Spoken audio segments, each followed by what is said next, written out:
నువ్వు దేవునికి ఇష్టమైన వ్యక్తిగానే ఉంటున్నావా? లేదా దేవునికి ఇష్టం లేని పనులు చేయటం వల్ల దేవునికి దూరం అయిపోతున్నావా? అయితే ఈ సందేశం మీకోసమే. ఈ సందేశం మీ జీవితాన్ని ఖచ్చితంగా మార్చగలదు.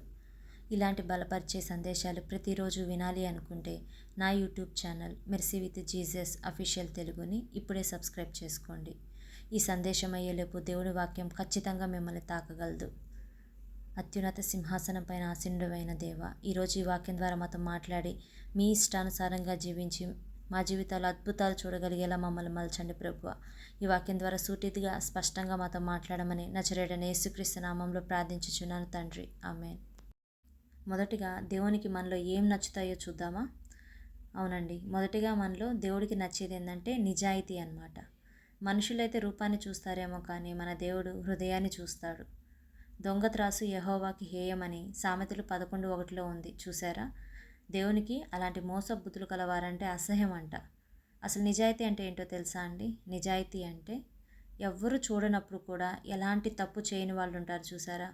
వాళ్ళని నిజాయితీ పరులు అంటారు. అది నిజాయితీ అంటే. అదేవిధంగా మన మాటల్లో నిజాయితీ ఉండాలి. ఎప్పుడు అబద్ధం అనేది చెప్పకూడదండి. మన పనుల్లో నిజాయితీగా ఉండాలి. ఒక్కోసారి నిజాయితీగా ఉండటం వల్ల ఎన్నో సమస్యలు వస్తాయి.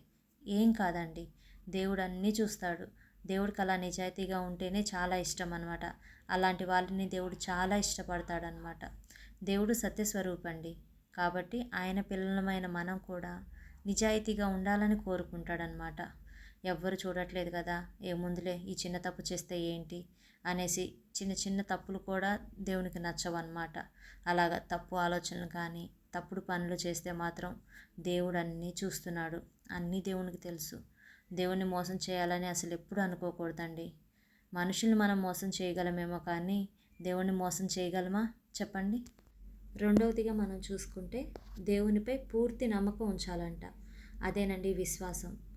విశ్వాసం ఉంచితే ఆయనకి చాలా ఇష్టమంట. దేవునిపై కొంచెం విశ్వాసం ఉంటే సరిపోదండి, సంపూర్ణ విశ్వాసం ఉంచాలట. మనకి అన్నీ ఉన్నప్పుడు కాదు కానీ అసలు ఏమీ లేని సమయంలో కానీ మన పరిస్థితులు అసలు సరిగ్గా లేనప్పుడు కూడా దేవుని స్తుతిస్తారు చూసారా? వాళ్ళని విశ్వాసులు అంటారు. అదేనండి విశ్వాసం అంటే. నీ కళ్ళ ముందు మార్గం లేదు, ద్వారాలన్నీ మూసుకుపోయాయి, అంతా శూన్యమని అనిపించినా కూడా నా దేవుడే అంతా చూసుకుంటాడు, ఆయనే మార్గం చూపిస్తాడని అలాగే ఎలాంటి భయం లేకుండా ఉండేవారు ఉంటారు చూసారా? వాళ్ళు విశ్వాసులంటే. వారి చుట్టూ ఎన్నో సమస్యలు ఉంటాయండి, కానీ వాళ్ళకి భయం అనేది ఉండదు. వాళ్ళు ఎంతో సమాధానంగా శాంతంగా ఉంటారు. ఎందుకో తెలుసా? ఎందుకంటే వాళ్ళకి దేవుడు తెలుసు కాబట్టి. దేవుడు ఎప్పుడు కూడా ఆయన్ని నమ్ముకున్న వాళ్ళని ఒంటరిగా విడిచిపెట్టడని, వారితో పాటు దేవుడు ఉంటారని వాళ్ళకి తెలుసు. కాబట్టి మనం కూడా దేవునిపై పూర్తి విశ్వాసం ఉంచుదాం. మూడవదిగా మనం చూసుకుంటే దేవునికి వినయంగా ఉండే వాళ్ళంటే చాలా ఇష్టమంట. వినయం గురించి సామెతలు 22:4 చూస్తే గనక, వినయం ఉన్న చోట, దేవుని యందు భయం ఉన్న చోట ఐశ్వర్యము, ఘనత, దేవుని కృప ఉంటుందంట. అందుకే వినయం అనేది చాలా ఇంపార్టెంట్ అనమాట మనకి. కాబట్టి మన మాటల్లో వినయం అనేది ఉండాలండి. గర్వం అనేది అసలు ఉండకూడదన్నమాట. కొంతమంది ఒక మంచి పొజిషన్ వచ్చినా లేదంటే బాగా డబ్బు సంపాదిస్తే ఇంకా వాళ్ళ మాటలు ఉంటాయి చూసారా?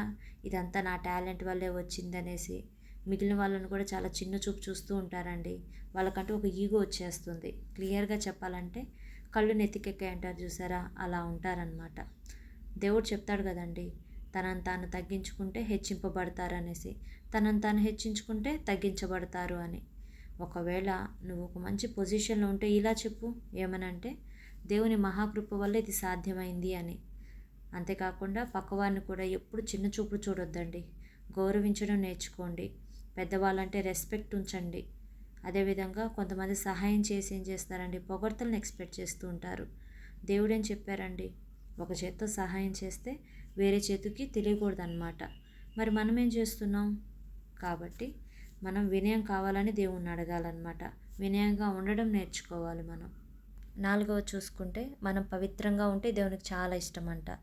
ఎందుకంటే దేవుడు అంటేనే పవిత్రుడు, పరిశుద్ధుడు కదా. మనం మన ఆలోచనలో కానీ, మన పనుల్లో కానీ, మన మాటల ద్వారా, లేదంటే మన చూపు ద్వారా, మన తలంపుల ద్వారా తెలియకుండానే పవిత్రతను కోల్పోయే పరిస్థితులు ఉంటాయండి.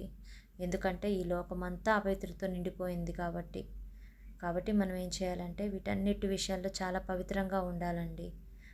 పేతురు 1 అధ్యాయం 16 వచనంలో చూసుకుంటే చాలా క్లియర్గా అక్కడ రాసుందండి. ఏంటంటే, నేను పవిత్రులను గనక మీరు పవిత్రులై ఉండుడి అని. కాబట్టి మనం ఏం చేయాలండి? పాపానికి దూరంగా ఉండాలి. సో పాపానికి దూరంగా ఉంటే పవిత్రతకి దగ్గరగా ఉన్నట్టే కదా. సో పవిత్రతకి దగ్గరగా ఉంటే దేవునికి ఇష్టలం అవుతాం. అదేవిధంగా ఇంకొకటి చూసుకుంటే ఇది చాలా ఇంపార్టెంట్ అండి. దేవుణ్ణి ప్రార్థించే వాళ్ళంటే దేవునికి ఇంకా ఇష్టం అంట.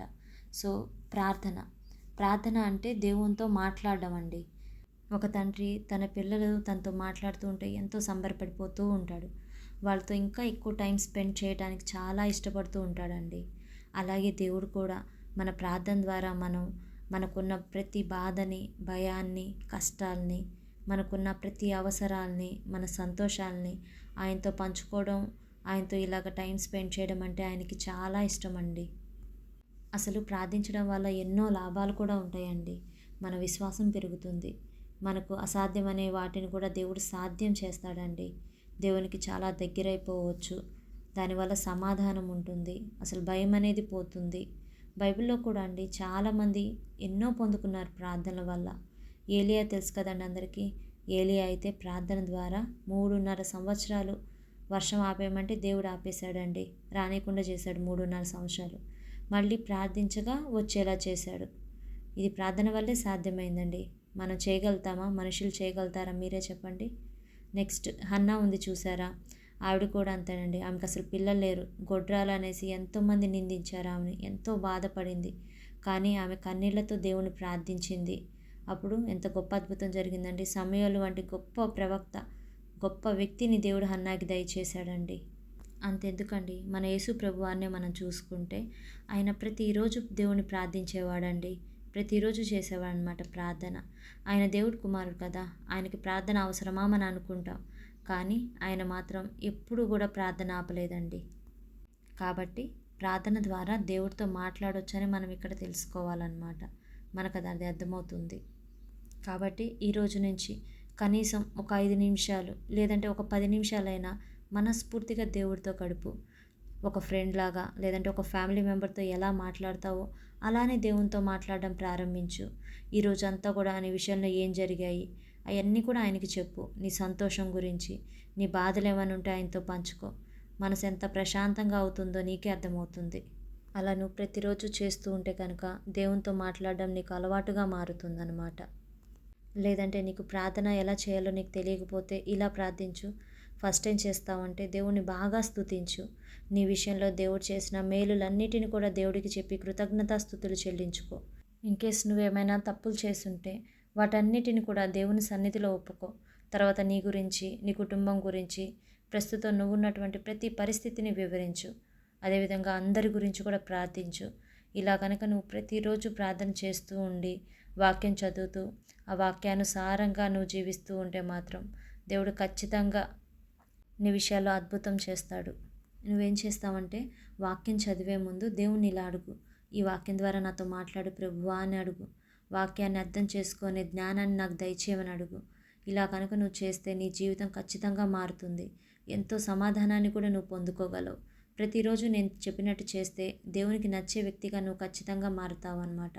నమ్మితే నాతో కలిసి ప్రార్థిస్తారా మరి? అత్యున్నతుడా, సర్వోన్నతుడా, సర్వశక్తిమంతుడా, ఈరోజు ఈ వాక్యం ద్వారా మాతో మాట్లాడినందుకు స్తోత్రములు నాయన.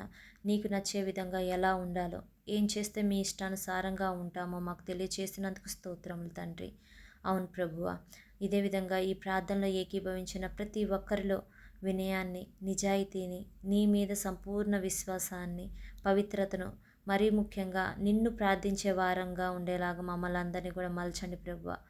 నీ ఇష్టానుసారంగా జీవిస్తూ నిన్ను మహిమపరిచే వారంగా మమ్మల్ని తీర్చిదిద్దమని నజరేయుడైన యేసుక్రీస్తు నామంలో ప్రార్థించుచున్నాను తండ్రి. Amen.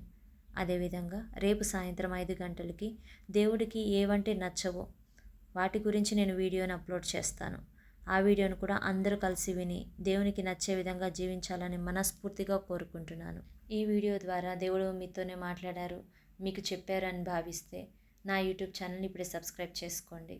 God bless you all. విశ్వసిస్తే ఆమెన్ అని టైప్ చేయండి.